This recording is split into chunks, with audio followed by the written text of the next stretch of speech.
Hi everybody, so we have been looking at Reggie Laurent's work and all of his amazing shapes and patterns and lines that he uses, and it ties directly in to what we've been working on with our geometric and organic shapes. Now is the time that we're going to do our first real painting with liquid paint this year. So what you're going to need is some water, a small brush, and we are going to go right in to painting some funky geometric and organic shapes. So I'm going to start with blue, and I'm going to use quite a bit of paint, but just the tip of my brush. We are going to concentrate on painting solid shapes. So if you see that your shapes are looking really kind of like there's see-through spots in it, then we have to try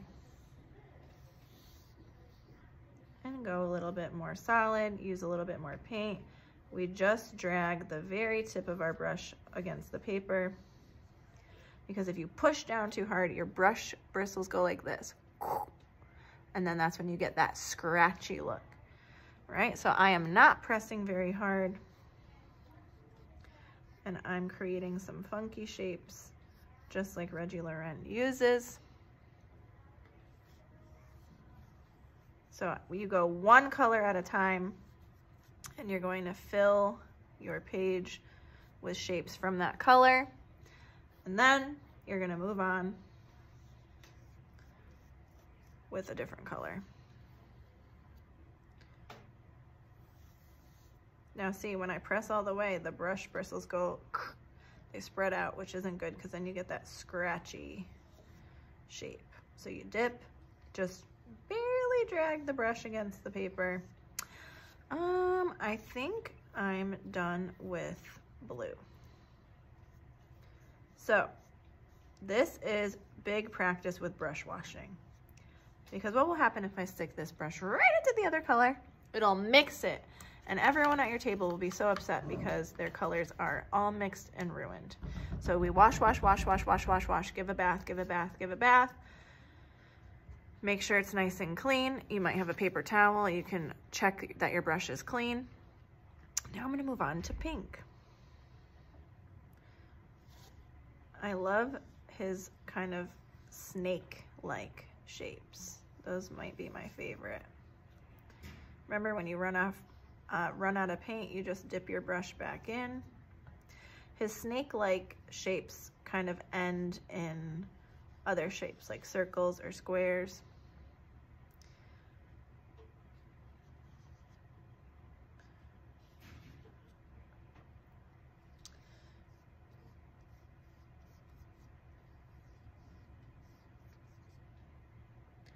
Remember, we're doing solid shapes.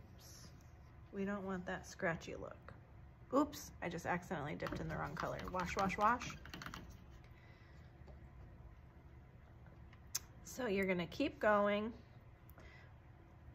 with the same color until you're done with that color. Then you wash your brush and you move on to the next. Do you see how I'm doing that?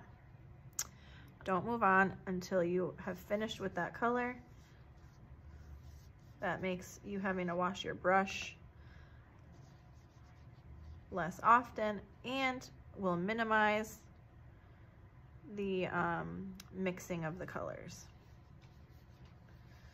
So we can do some wild geometric shapes, and you're gonna keep going until this whole paper is filled with shapes, and it's going to look something like this. So many different shapes, so many different colors, right? We've got circles, we've got the snake shapes, we've got squares, we've got diamonds, we've got so many shapes. Now, when you're done with your paint, you need to wash this all out so it's nice and sparkling clean, and put it back.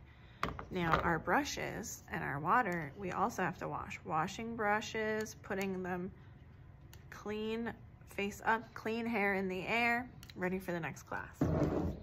Now, here comes the fun part. So Reggie Laurent and all of his pieces has these crazy, wiggly, wild white lines in between all of his shapes. So everybody's gonna start with that first, either with an oil pastel or I might give you a white colored pencil. And the lines are not perfect.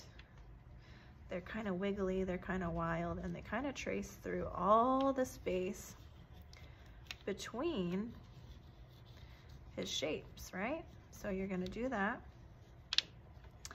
When I do them, I kind of think of a pinball machine, how the ball kind of bounces off the walls of the pinball machine.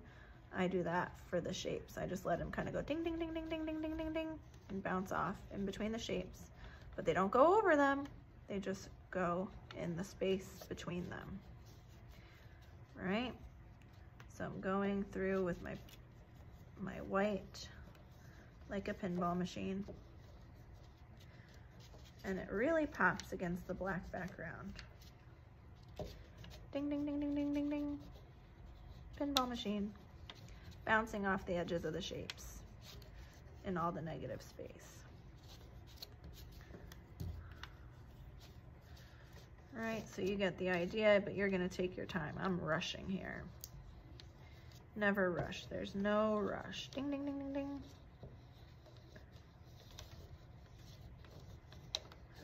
In all the spaces, just like this. Ding, ding, ding, ding, ding. I like making the little noises quietly because it's like I'm playing a game. All right, now that looks really cool. Now the fun part begins. We are going to now add patterns and lines on top of our shapes. So, could do wavy lines. Excuse me. You can do a shape on top of a shape, just outlining. I like this blue on top of the dark blue. That's pretty. You can do stripes. You can do polka dots. There's so many patterns to choose from, aren't there?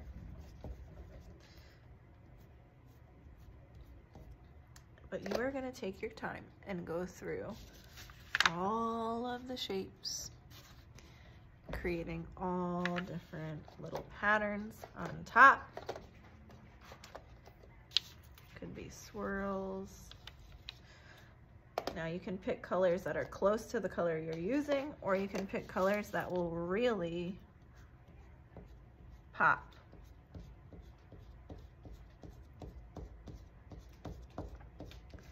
This assignment is so fun. Color, pattern, line. You can outline the shapes. If you have some dark shapes like this purple that's kind of blending in or getting lost on the black background, you can outline it with a lighter color. See how it makes it pop? Have fun with this. Pattern, line, shapes on top of shapes. They're gonna be beautiful.